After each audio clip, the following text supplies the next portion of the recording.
Monday, March 2nd at 6:30 p.m. Seeing that all the counselors are here, I'd like to invite everybody to join the council in the Pledge of Allegiance. I pledge allegiance to the flag of the United States of America and to the republic for which it stands, one nation, under God, indivisible, with liberty and justice for all. Okay, moving on to agenda item 4 under general. I have a couple of things under general that I'd like to let everybody know about. The first one is many of you might have received a letter from Thornton Academy. If you haven't, you'll hear about the news, but due to some reorganization, there will be some layoffs there. However, no courses or programs or curriculum will be affected by the staff reorganization. But that was a letter that came out from the Board of Directors for Thornton Academy, but I've been reassured by Headmaster Rennie Menard that there will be no impact to education of our children. The second is an email shared by City Administrator Cainrath about the coronavirus, and just want to please note that at this time, Maine has no confirmed cases associated with the 2019 novel coronavirus COVID-19, and there is no one that we are aware of who is currently being tested or awaiting test results. The best preventative measures for all infectious disease include washing hands thoroughly with soap and water, covering your mouth and nose when coughing and sneezing, and then re-washing your hands, and staying home when you feel sick prior to returning to work or school without the use of fever-reducing medication. With that, that is all I have for general. We are moving on to agenda item 5, committee correspondence to council. Is there any committee correspondence report? Seeing none, moving on to item 6, public comment. Is there any public comment? At this time, I'd like to bring up school board liaison, school board member Steve Scheinman. Yes, I would like to give you some clue of what's going on the school board side vis-a-vis the budget. I think that one thing that is in common among the board members this year is the feeling that we have responsibility to control our own destiny, in the sense that if cuts need to be made, we should be leading the way. Where it will not impact, particularly where it will not impact the educational progress we're making, but particularly with regard and thinking with regard to long-term things, which is reorganization where it helps. In other words, reorganization helps in not one year, it helps the years after that, because it streamlines the operation. At this point, there has been, and there's a number of people identifying possible things that can be done. We haven't made any decisions. These are just ideas that have come from different board members, from the superintendent, and from other people on the leadership team. We've identified a possibility of a $1.1 million in reductions. And of course, and we feel it's a board decision. The board's going to have to decide what they're going to want to reduce and what they don't want to reduce. But the idea at this point was to bring to the table different options of ways to keep costs down, not only for this year, but for future years as well, whenever possible. Some of the things involve things that are a bit of a trick, because we have certain things like a contingency fund in there, $150,000, which we might not need. But when you take it out, and that's one of the things you try to do, is you take a little bit more risk. You take it out, you introduce some additional possibilities. We have a buffer in the number of students at Thornton Academy, which could all of a sudden jump way beyond our expectations. But that's another thing we can tailor down a little bit. And there's some other things that we can do in terms of expectation with regard to health insurance. And that in itself is a $450,000 possibility right there. So it's some of it is, you have to weigh, it involves a little judgment, and some of it involves things that involve people, and so it has to be very carefully worked out. and the decision has to be made by the, difficult decisions have to be made by the board. But the idea is that we will take the responsibility for that kind of blowback, because we don't want the council taking that, that's ours, and then we bring it to you, and then you decide from that point. But I just wanted to bring that to you. That's the approach that I'm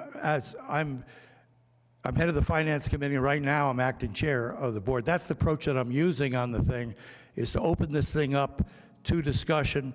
We have to have a budget by I believe the 13th, according to the charter, but it will not be the final budget. I can almost guarantee you we'll have a budget in time, but the budget is subject to change.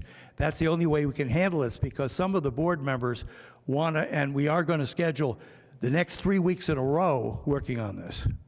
But we may not get all the answers right away, but we have to follow getting at least a preliminary budget according to the charter. So that's, does anybody have any questions on anything, any of this? Thank you, Steve. Okay, thank you. Moving on to agenda item 7, there are no minutes to approve. Agenda item 8, is there, under consent agenda item A, confirmation of Ward 7 warden appointment. Is there a motion?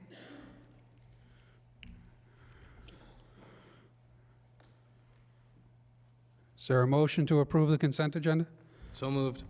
Second. Motion's been made by Councilor Johnston, second by Councilor Minthorn. A roll call, any discussion? Seeing none, roll call vote. Councilor Archer? Aye. Councilor Purdy? Yes. Councilor Gunn? Yes. Councilor Copeland? Yes. Councilor Minthorn? Yes. Councilor McPhail? Yes. Councilor Johnston? Yes. Motion passes 7-0. Moving on to agenda item 9, action items. We have item A, a final reading of Chapter 15 fund balance. Do we have a motion? We do. One second, Mr. Mayor. On November 12th, 2019, the Finance Director presented a recommendation to City Council to increase the maximum unassigned fund balance per city charter to 16.67% of the following year's budget, or 2 months' expenditures. This higher unassigned fund balance will enhance the city's ability to make appropriations in time of emergency and to offset tax increases during economic slowdowns. Other minor corrections have been made to Chapter 15. This chapter now contains a comprehensive list of all funds prescribed or implied by city ordinance. The City of Saco hereby ordains and approves the final and second and final reading of amendments to Chapter 15 funds. I move to approve the order. Second. A motion's been made by Councilor Archer, second by Councilor Johnston. Any discussion? Councilor Johnston. As I have in previous years, under Section 15-23 reports, where council is to receive a report 90 days after the year end on this fund, so at the earliest convenience, could that be made available to council? And then, several weeks ago, I had offered up a few amendments to the surplus portion of this. So I will go ahead and read those amendments. Under Section 1528 surplus, there's a list of activities that are allowed, or at least take preference. And I would like to add several things. So I move to amend Section 15-28 surplus to include the following additional activities. Add a letter D that would say funds may be retained in an assigned account that may be used in future budget cycles as a property tax rate stabilization fund, excuse me. Letter E would be for the retirement of debt, and letter F would be as a taxpayer refund if in the event council chose to do that.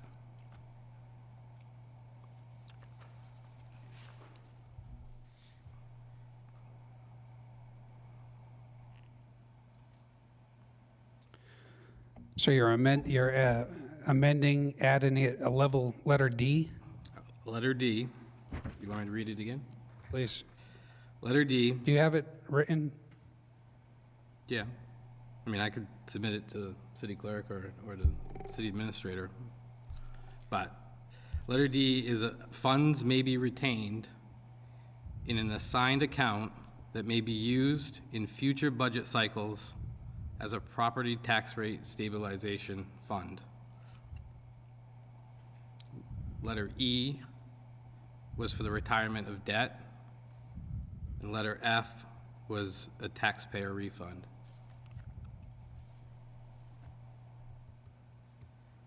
So all I'm doing is adding additional uses to what we spend the surplus on. There's been a motion made by Councilor Johnston to amend Section 15 to add a Section D for funds that may be retained to be used future budgets as a stabilization, and then a retirement of debt under letter E, Second. and also a letter F.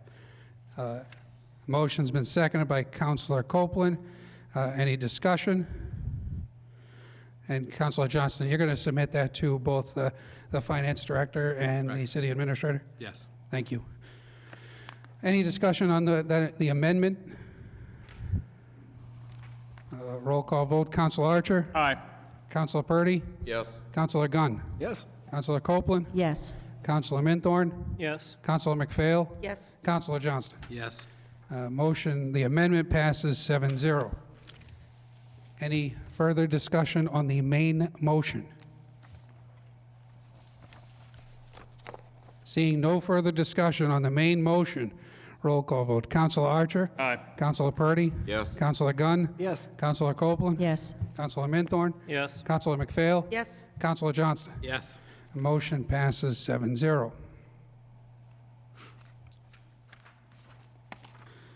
Second action item B, budget amendment number 7, police department reallocation. Councilor Johnston. The police department has identified that it will come to the end of fiscal year underspent on a couple lines due to openings. Therefore, it is looking to appropriate a portion of those funds for other uses which might otherwise impact the tax rate in fiscal year 2021. Specifically, $20,000 will be repurposed to cover the cost of more fuel-efficient vehicles for the deputy chief. For new car computer tablets, or $40,000 for new in-car computer tablets, and $15,000 for the city's portion of the cost of a new training simulator. There is no net impact to the unassigned fund balance. Staff recommends approval. Be it ordered that the City Council approves the first reading of the budget amendment number 7, fiscal year 2020, and moves to schedule a second and final reading for March 9th, 2020. I move to approve the order. Second. Motion's been made by Councilor Johnston, second by Councilor Minthorn. Any discussion? Seeing no discussion, roll call vote. Councilor Archer? Aye. Councilor Purdy? Yes. Councilor Gunn? Yes. Councilor Copeland? Yes. Councilor Minthorn? Yes. Councilor McPhail? Yes. Councilor Johnston? Yes. Motion passes 7-0. Moving on to item C, first reading, budget amendment number 8, Saco Main Street. Councilor McPhail. Saco Main Street has requested an additional $20,000 in support of increasing headcount to aid in transition planning. Be it ordered that the City Council approves the first reading of Budget Amendment Number 8, fiscal year 2020, and moves to schedule a second and final reading for March 9th, 2020. I move to approve the order. Second. Motion's been made by Councilor McPhail, second by Councilor Copeland. Any discussion? Councilor Johnston. I have a few questions that were submitted to me by some constituents for Mr. Biggs, if you would allow him to come answer them. Executive Director for Saco Main Street, Rob Biggs, would you mind coming up and answering some questions? Thank you. Councilor Johnston. The first one, as it was proposed to me, is what exactly would this increase go to? I'm sorry? What exactly would this increase go to? The increase is going to help us increase our capacity by bringing on an additional person, Okay. full-time. To additional headcount? Yep. And then the second one that was asked, on the slide last week, I forget what exactly it said, but it mentioned Saco Scoop, and it being, I don't know if it was separately funded or separate from Saco Main Street. Yeah, so, okay. Well, the Yeah. question was, when it was presented, 2 years ago. Is that correct? It was presented as a fundraising arm of Saco Main Street. And so how much has it raised year-to-date, and where does the funding come from? So it is a separate set of books. The intent is to create it's a fundraising tool. As of year one, it did not raise money, but it did not lose money, so it did not contribute to Saco Main Street. Excuse me. This year, in the first 2 months, we've increased our business over last year's first 2 months by 61%. So it's our belief that this year it will spin off money for Saco Main Street. The revenue comes from sale of the profit, obviously, between sale of ice cream and sale of products and the cost of doing business. So in other words, if there's a profit, it goes to Saco Main Street as a fund. Otherwise, it's absorbed by operational cost. Pardon me? It's absorbed by operational cost otherwise.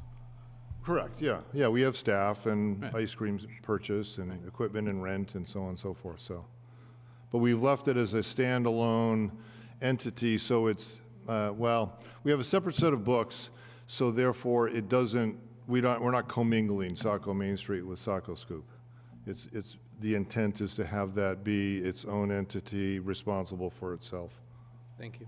Thank you. Any further questions, Councilor Johnston? Any further questions from the council?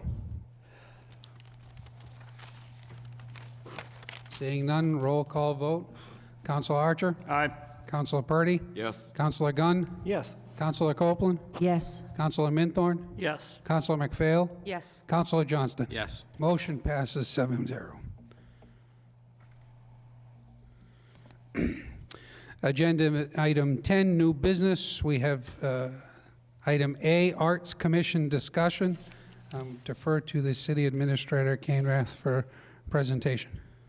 Thank you, Mr. Mayor. I'll just briefly open up the discussion, but this idea has been brought forward by many, I think, prior to my arrival, but I did discuss this with Rob Biggs, Councilor Copeland, others, the idea of establishing a Saco City Arts Commission with possibly the purpose of picking out some public arts projects and having a small appropriation to them of a few $1,000s to accomplish that goal starting in the next year. So it's an idea I think has a lot of support around the community and could really help in achieving a lot of the mission that we have for what we want to do with downtown.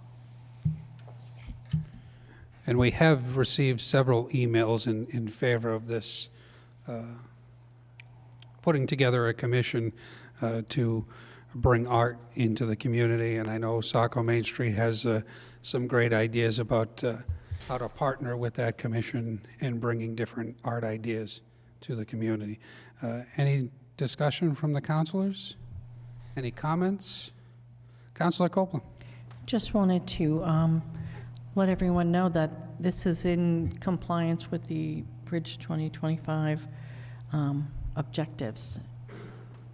Thank you. Councilor Johnston? Yes, in a similar way, it's also stated it's part of the comp plan. It has been for probably a decade or so, and I support it, so. Any other comments? Okay, you'll be seeing this on a future agenda to start the formulation of a arts commission, and then it'll be up at budget time as to whether the council funds it or not. Moving on to item B, unassigned fund balance discussion.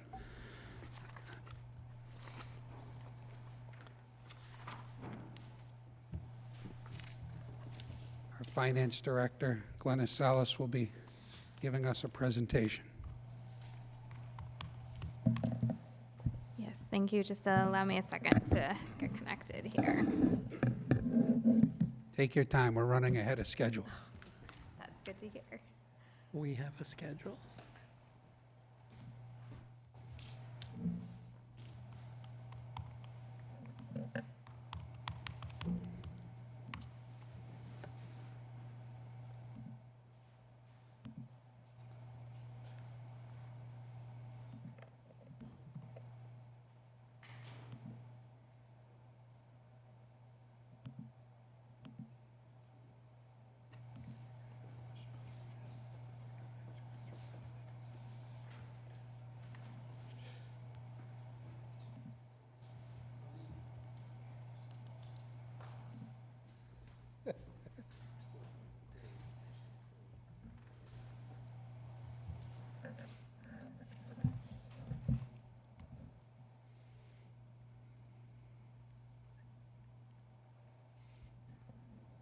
Okay, it looks like there's a little bit of a lag with the TV screens, but they're loading. And you also should have received a copy of this presentation in your packet.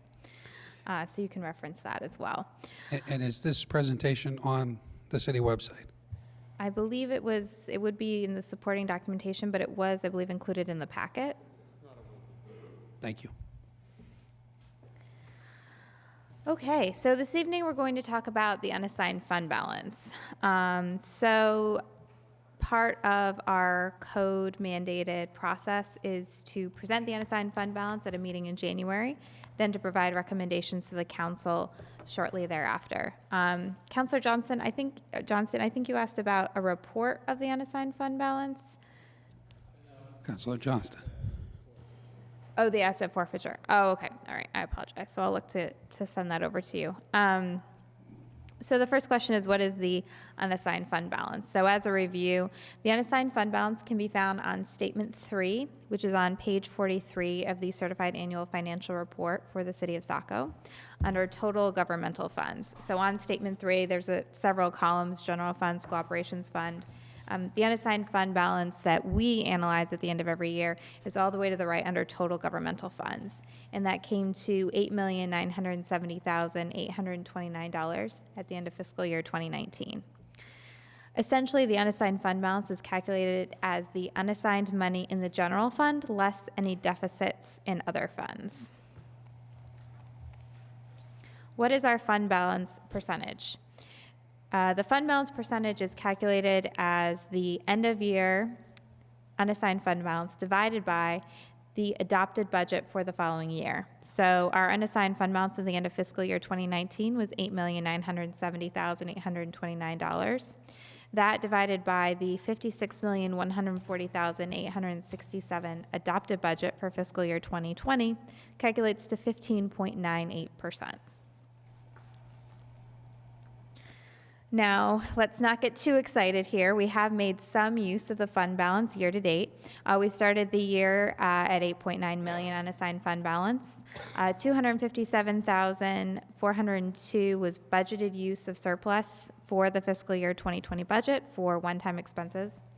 $360,454 was essentially loaned for the Public Works facility as a cash flow item. So they're going to be a little bit over in fiscal year 2020 than they thought they would be, but the fund balance will be repaid for that money in fiscal year 2021 when we expect to sell the property. $41,204 was budget amendment number 2, a 1.1% to match non-union employee pay increases to the union contract increases. $154,433 was budget amendment number 3 to increase PD staffing by 2 officers. $51,109 was the budget amendment number 4 for City Hall vehicles. $242,906 was budget amendment number 5 to purchase the property on School Street. And $13,343 was budget amendment number 6, which was the March primary. This evening, we also had 2 additional readings, but they're not included in this calculation for now.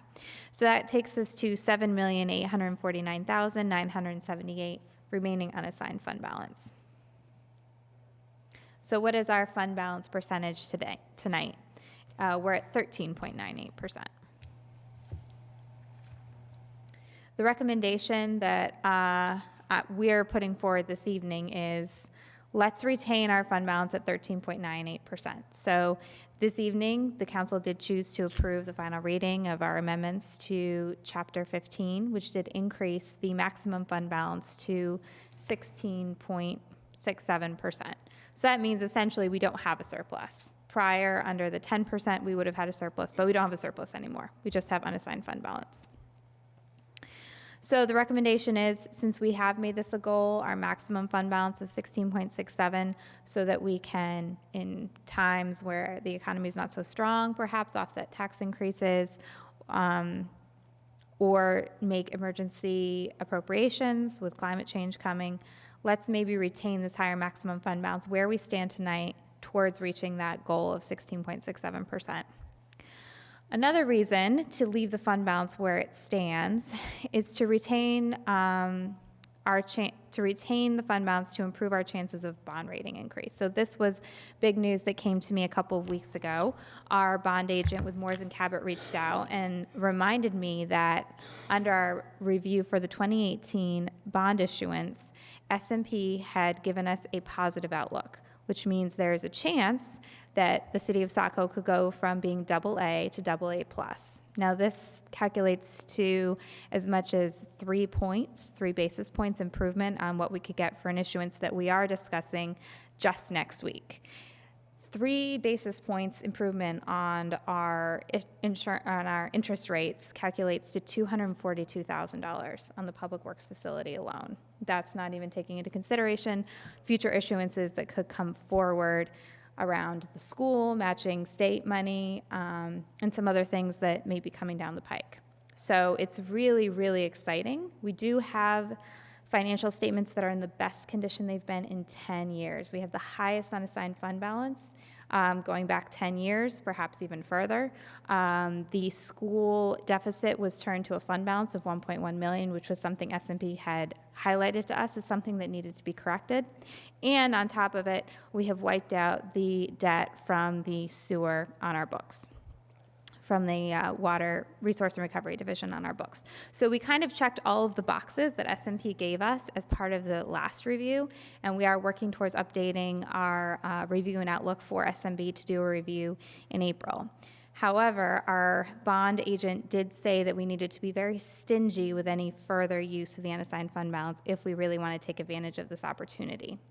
Essentially, what S&P said is if budgetary performance remains adequate or deteriorates, leading to drawdowns in reserves, we could revise the outlook back to stable. So it's very unlikely we're going to lose our rating. Most likely it's going to stay the same, but there's a 1 in 3 chance of it going up. And so we are recommending that we hold the line on any further use of unassigned fund balance.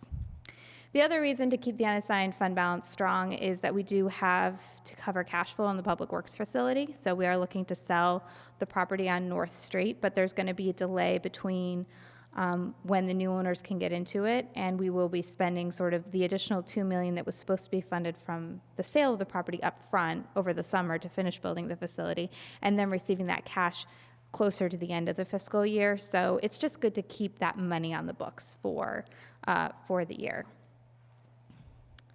Now, we don't really have all that many outstanding requests that could potentially be uses of the unassigned fund balance in fiscal year 2020. The police budget amendment, which you did a first reading of this evening, actually doesn't touch the unassigned fund balance. So there's no reason to hold on that budget amendment in light of this information. Another request to come to my office for $186,000 appropriation of unassigned fund balance to create a hazard mitigation fund. Basically what happened was the city of Saco received more, the city of Saco paid out expenses related to the 2018 March nor'easter in fiscal year 2018, and then received reimbursement from FEMA in fiscal year 2019, which is part of why our unassigned fund balance became so strong. So there had been conversations about kind of reappropriating that funds rather than letting it fall to the unassigned fund balance. But again, given that we have the opportunity to increase our rating, maybe let's just keep that money in the general fund where it stands today. The second item, $11,118, was a grant match for a feasibility study for 90 Temple Street. We can kind of cross this one off the list as well. I have heard that there are actually some interested buyers in 90 Temple Street, which is very exciting. And so the planning board is going to be going through a Chapter 81 process on that facility, and there's not at this time a need to appropriate the funds. The final request is the Saco Main Street request, which we've reviewed this evening. I am not making a determination about the validity of this request, but I am requesting that we push that conversation to the fiscal year 2021 budget. So perhaps the additional staff could come into Saco Main Street as of July 1st, 2020. So that would just be pushing it a couple of months. Again, really the goal here is just to hold the line on the unassigned fund balance until we can get through our review with S&P in April. And that's all I had for you this evening. Thank you very much for the presentation to council. Any questions from councilors? Any questions? Thank you very much. Thank you. Moving on to item C, Demystifying TIFs presentation from the Planning and Economic Development Director, Denise Clavette. and Economic Development Specialist Jessa Berna, I think.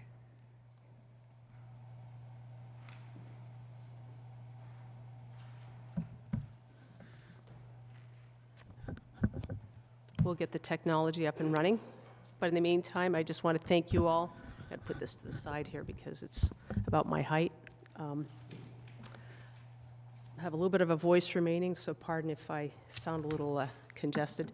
I want to thank you, Mayor Doyle, and members of the City Council and City Administrator Brian Canrath for giving us the opportunity to present. We did this similar type of presentation last year, and I think we want to make this pretty much an annual occasion, although I have to tell you the progress between last year and this year is probably more extensive than we want to be taken on an annual basis, so we're happy to report that as well. So give us a couple of seconds when we get this going. But the agenda for this evening, I also want to thank Jessa Berna for helping me put this presentation together. And it goes without saying as well, who's not here this evening, but Emily Cole Prescott served as the greatest backbone last year to present the initial presentation, so I want to thank her. I also want to thank the assessors and Deputy Assessor Nick Desjardins, as well as Kate Kern, for helping us with all the data that is part of this whole presentation, and of course, Glennis Solis for the finance piece of managing the TIFs, because it's not for the faint of heart, and I'm sure she can attest to that. She's already gone. That it is not an easy set of data and finances to manage, but all right. No, it's all right. You can manage it. It has a little bit of a delay. I know we were emailed the presentation. Is the Right. presentation also on the city website? The presentation is on the city's website, and thank you, Councilor Minthorn, for bringing some information to our attention, and we've even made a couple more changes since you brought that to our attention. Apparently, the file was a little too large to download, so we converted it to a PDF. So we're here this evening. Next slide is the agenda. And the agenda is we're going to talk about understanding TIFs, talking about Saco's TIF districts, and talking about our next steps. So what are TIFs? What is tax increment financing? So the next slide, for those of you who are not as familiar as others with tax increment financing, it sounds like a really complicated thing, probably because it is. But the acronym is TIF. So it's a great tool to catalyze economic development. It helps municipalities shelter increases. And what does that mean? It basically means that every new dollar that comes in for growth, whether it's residential or commercial, means your community's valuation goes up. So when it goes up, it has a lot of healthy implications, and it also has some not so good implications. And so TIFs are an opportunity to shelter the new growth for up to about 30 years to avoid losses due to the state's methods in county for fiscal formulas that affect how much money you're getting back, as well as how much money you're going to be charged for county taxes. So what can TIFs do? TIFs can help with everything from funding infrastructure improvements that are required for project development, public and or private, and also for project costs. A comprehensive development program is developed as you turn in your TIF application, and that funds many municipal projects that can enhance the economic development climate. The development program needs to meet statutory requirements, hence it's a little bit more complicated than it looks, but it seems like we can fund anything, but it really has to meet statutory state requirements and local process. Next slide is, what is a TIF district? TIF district is a geographic boundary that's defined. Sometimes it's project-specific, and you'll see, for example, Ready Seafood is a brand-new TIF district. It was created specifically for Ready Seafood, versus something like a downtown is a geographical, okay? It goes all the way from basically where the mills are all the way up Main Street. It also has a defined original assessed value. You pick a date and time, a snapshot in time, and to the March 31st of the year before, that valuation starts the clock ticking. Okay, we'll talk later about strategies and the rationale behind why you pick certain years versus others.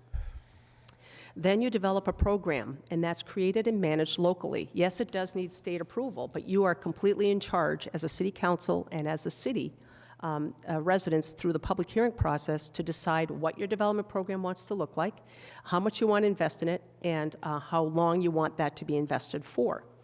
Then, once you establish that, the State of Maine Department of Economic and Community Development is the guiding authority. The commissioner gets to rule and decide, yes, in fact, this program does meet all statutory requirements. Yes, in fact, this can move forward. But keeping in mind, you are in 100% control of what that looks like. There's another program, we'll talk briefly about it, not this evening too much, is the Maine State Housing Authority is the other deciding factor. That's if you approach it from an affordable housing TIF district. And we won't discuss that too much this evening. So our next slide talks about the specific types of TIF districts. Tonight, we're focused more on what we call the downtown TIFs and the omnibus TIFs, but there's two others called the transit-oriented TIF districts and the affordable housing. Here's the neat thing about the downtown. The downtown has absolutely no limit on acreage, no limit on valuation, so it behooves you to put as much as you feel comfortable putting into a TIF district. And because of that, it is also not counted in the tax, in the city's totals.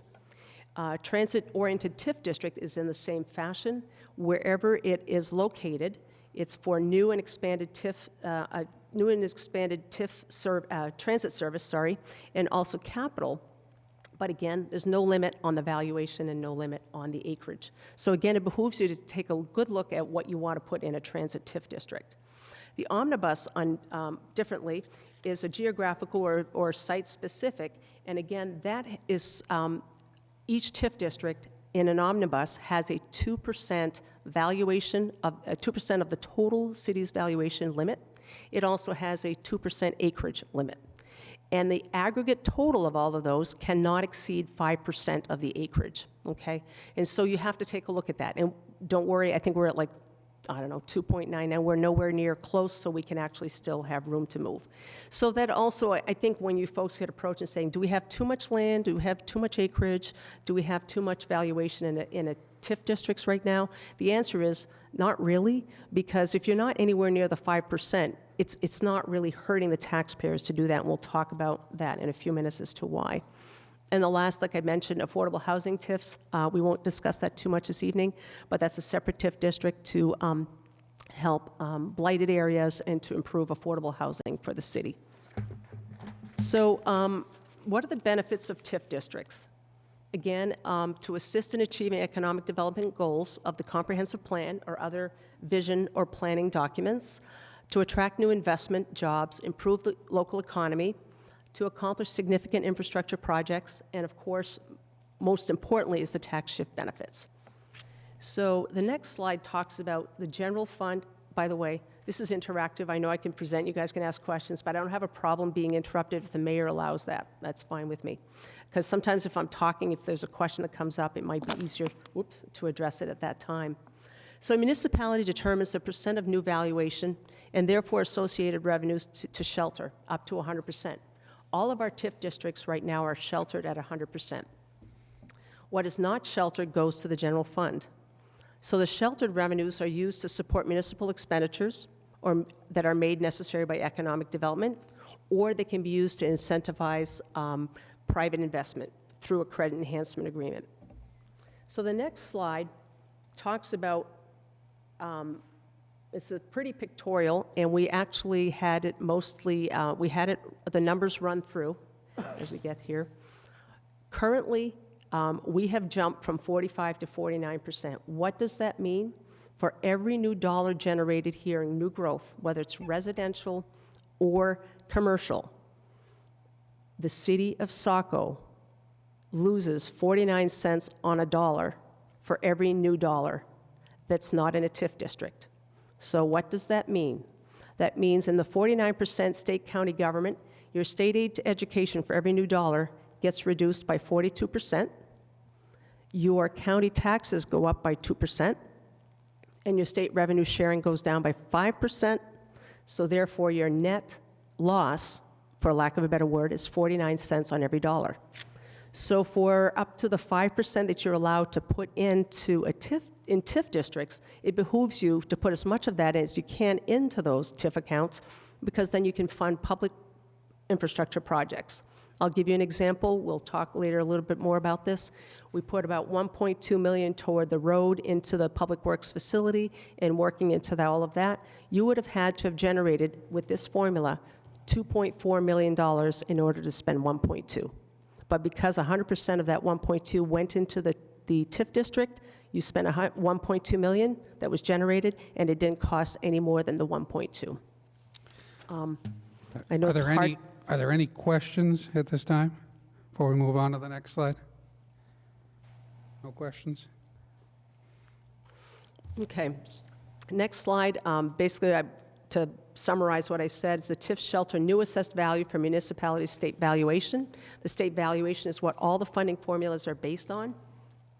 And again, like I stated, the state education subsidies, the county taxes, the revenue sharing subsidies, all play a part in that. And then what happens when those get reduced, then obviously your local education contributions have to go up. So keeping it local, our next slide, again, it gets a little bit more into the specifics. Basically what I stated again, the state aid for education impacts, the current state of Maine essential programs and services funding model creates a funding model that determines what we're getting back. Municipal revenue sharing, the same, and then the county taxes paid by the municipality. And we talked a little bit about how those would go up or down. So here's the next slide. Not your greatest graphic, but we tried to make it as good as we could. If you look at the valuation on the left side of the graph, your valuation as it goes up. So if we have a base project of a value of a project, the lower royal blue bar says the land and existing place was worth $1 million. So then someone comes into Saco and says, let's just build a brand new building or business, and let's put an additional $5 million onto that property. We now have a value of $6 million. If that went into the general fund, as is, without a TIF, your total value would be $6 million on that, and you would basically absorb the full $6 million general fund type of revenue, but you would lose about 50% of that, the tax generated. Now, if it's sheltered, your new growth of $5 million now gets put away. So you can take that new growth's worth of assessed value, and you do the math on your 1938 at $20 a mil, you can assume what you're going to be getting in that new valuation in the course of the year. So at the end of the 30 years, it balloons, and the total $6 million goes back to the total general fund. That's the tax sheltering slide, real quickly. Next slide. There are 376 TIF districts in the state of Maine as of last week. 313 of these have the capacity and/or have at least one credit enhancement agreement, and there are special types of TIF districts. So let's roll into what do we have here in Saco. And if I'm moving too fast, you let me know. It's a lot to digest. We're now at 10. Last year we had 9, but this year we have 10, and that includes the new one, Ready Seafood. What remains are Industrial Park Road, 77 Industrial Park, Spring Hill, 34 Spring Hill, Park North, General Dynamics, which is expiring this year, Saco Island Building 4, Millbrook Omnibus, Downtown Omnibus, and Ready Seafood. Those are your 10 that we have. At one point, you must have had a lot more because there are 6, where it's TIF 16, but this is what you have left of the 16. So in summary, you have here in Saco about 1,435 total acres, of which 828 are in the downtown district. Real quick backup on that. Remember that the 828 does not count in your acreage total. There's a wide variety of development programs, several credit enhancement agreements, and many projects and resources have been funded through the years. And we were, believe it or not, the first community in the state of Maine to actually participate in TIF districts years ago. So kudos to you for being a front runner. Next slide talks about per 30A MRSA 5223C. Basically, municipalities' acreage within a TIF district is capped at 5%, and then no more than 2% of the city's acreage may be in one district. So as you can see with the numbers, our total acreage is 24,640, of which the existing TIF districts that count toward the max at 607.46, the downtown at 827.51, total acreage about 1435. We're only at 2.47%. So we have room to go if you are interested in doing so. When you look at the valuation cap, which is the next slide, again, for the same statute, the total valuation, next slide. Oh, it's there we go. Total valuation as of 4/1/2018 was $2,042,311,592, and the total taxable OAVs of all of them was $20,417,000. The OAV of the downtown, which is subtracted from that, basically leaves you at 0.99% for your valuation cap. Again, plenty of room to grow. So strategic action. What did we do in 2019? It was not a year for the faint of heart. We kind of analyzed it when I first got on board. Emily Cole Prescott and I worked with Shauna Cook-Mueller of Bernstein Schur, evaluated all of the TIF districts, trying to understand where we had room for growth and opportunity, realized real quickly that several of them had the bewitching hour of expiring. For example, Spring Hill would have expired, a couple of them would have expired, and some were just at the 20-year max or 10-year max. So we capitalized on that, and we ran through, for those councils that were here last year, did we run through a lot? We ran through a lot to digest. We had all of the programs get brought up to speed and brought up to the maximum term, because there was no sense in losing their ability to fund. We also robustly adopted a really expansive development program to cover lots of different expenses, and so we were able to fund a lot more projects. So what did we do? We integrated the TIF use with the core objectives of increasing the tax base, job growth, workforce development, economic diversification, placemaking, community and downtown development. We went beyond the looking at TIFs for business incentives, shifted the focus from funding public infrastructure and projects to supporting economic development long-term. We extended some of the TIF districts to 30 years, and we created some potential boundary expansions where it made sense to do so. So what did we do as far as like in the downtown, which replicated almost all the others, and I'm not going to read all of this, but in essence, there are several different columns. It's a little difficult to understand. What this essentially means is there are different tiers of what you can spend money on. Some is you have to specifically spend it in the downtown or the specific district. Others, as long as it connects to the district, that works. And others are more generalized, so you can actually use it all over the city, even though they're funded out of one downtown. So it's a little complicated. So if you have specific questions, if something can fund it in certain districts, just give us a call. But for example, streetscape improvements, design and construction for broadband reimbursement to developers, the waterway seawall and dredging, that was never part of your original, so that's part of it. Marina infrastructure, if you'd like to do that. Economic development agencies, part of that was incorporated in the downtown, Saco Main Street, Chamber, bus shelters and transportation, GIS, workforce, skill development, environmental improvement, general economic development. The next slide talks about the piece that we hadn't looked at before, which are trail connections. Recreational trails are allowed, so long as they promote economic development, connectivity from the residential communities, all of that. And then stormwater and drainage, sewer infrastructure, energy and gas, harbor master's office, piers, floats, marina infrastructure, sidewalk rehab, underground utilities, road intersection. Here's the real cool thing. We'll be talking a little bit later about public safety at some point. It can actually fund the proration of that no matter where it's located. So each of the districts now have the ability to fund that.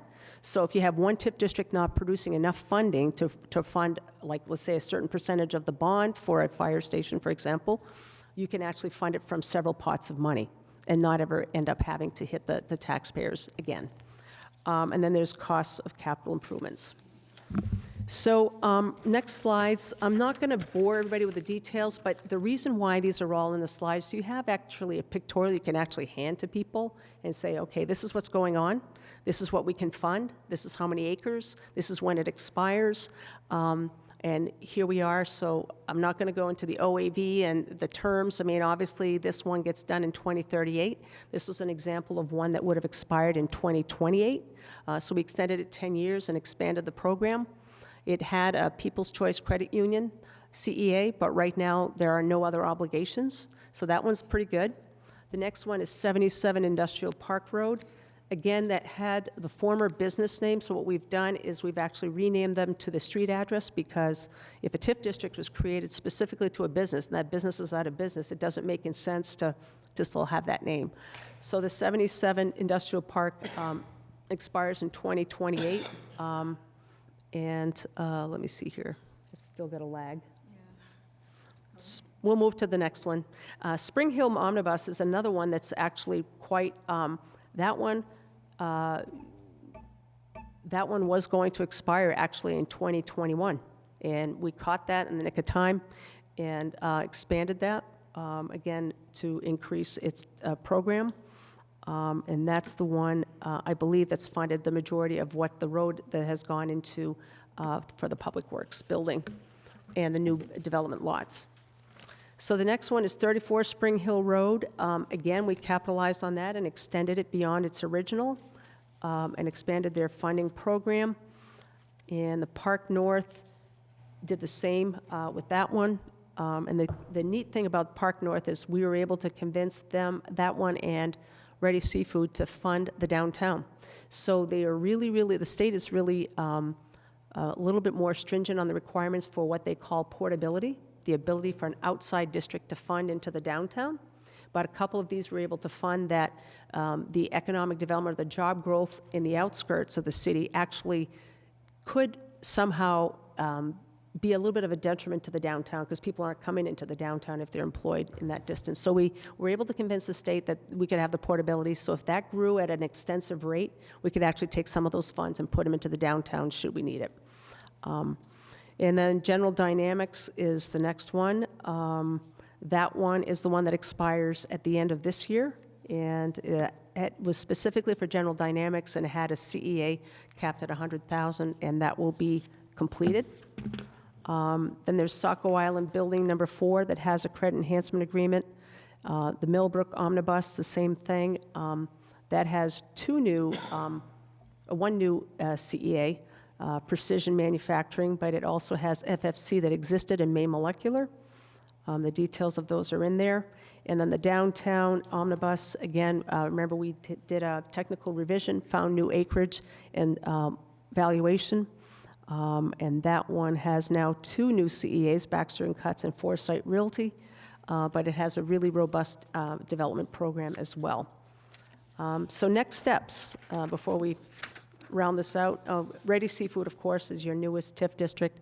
So last year for the new councilors, we amended 7 districts, created 1 new district, and created 2 new CEAs.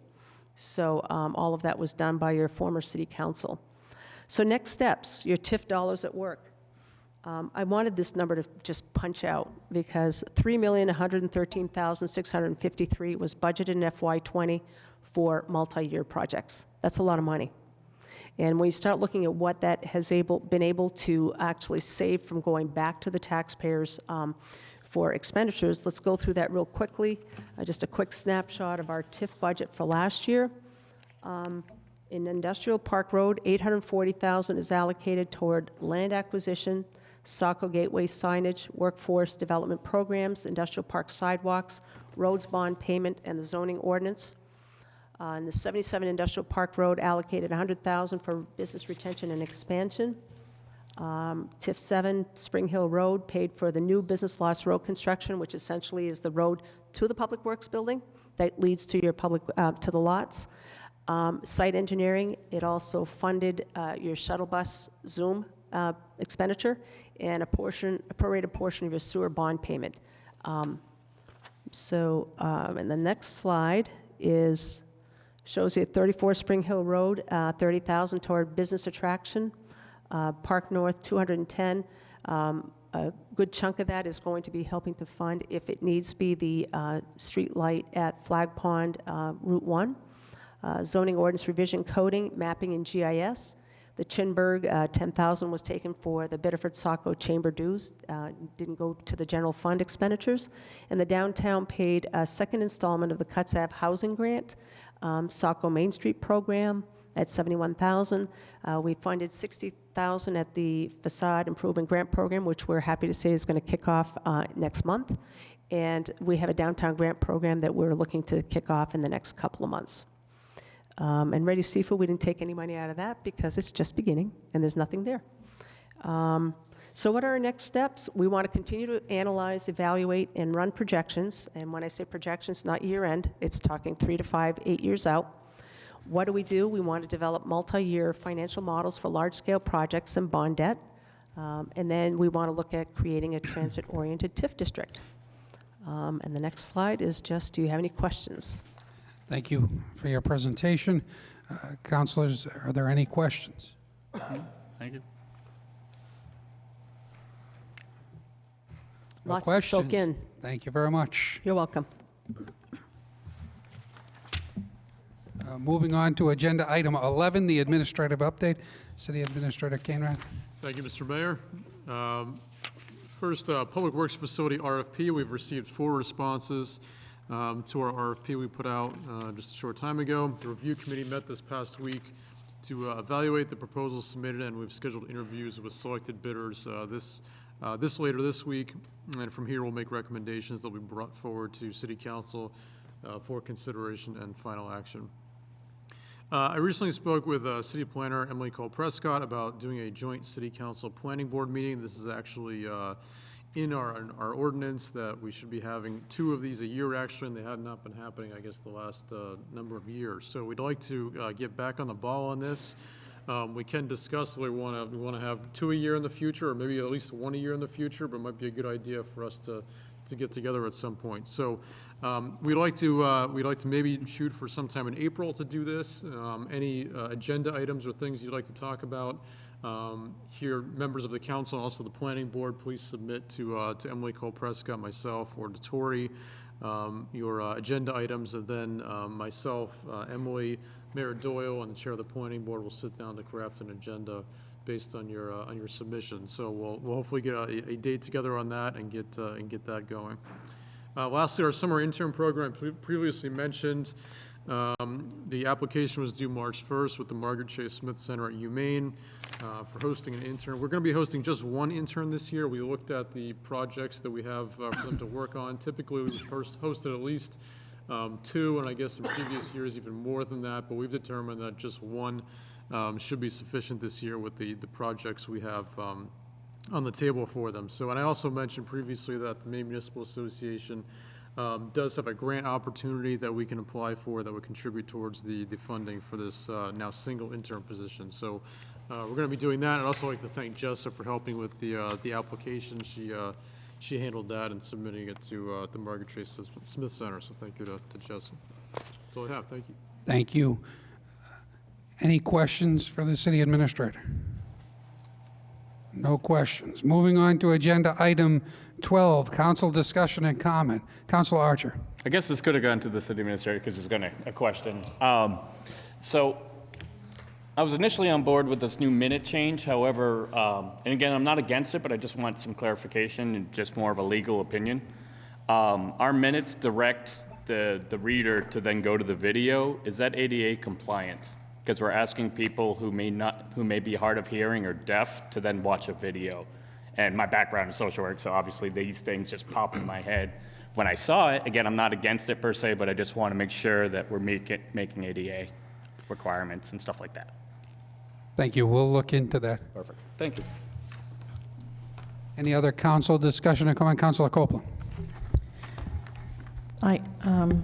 I wasn't going to say it, but since Marshall brought it up, I am not in favor of the way that we have all the pointing to the video. I don't think that that's a very transparent way to be, and I'm against that. So I want to say that. But what I really want to say tonight is that we are a community. We are friendly by nature, and there are a lot of people who don't necessarily connect with their neighbors. So I would like to challenge everyone to have neighborhood dinner parties or gatherings. It doesn't have to be fancy, but I think that it would be a great way to get to know your neighbors because we are one community and it does matter. Thank you. Thank you. Any other? Councilor Johnson.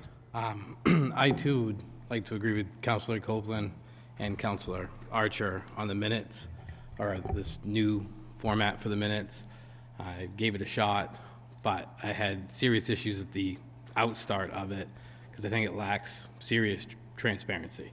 The idea of having to go read the minutes and then go search for the video and actually watch through the video to find what you used to just pull right out of the document. I understand other communities do it this way, and I don't understand why we went this way, but having been someone that always goes back and pulls information for myself from our own minutes, now you're adding an extra step to that process, so I'd like to be on the record for that one too.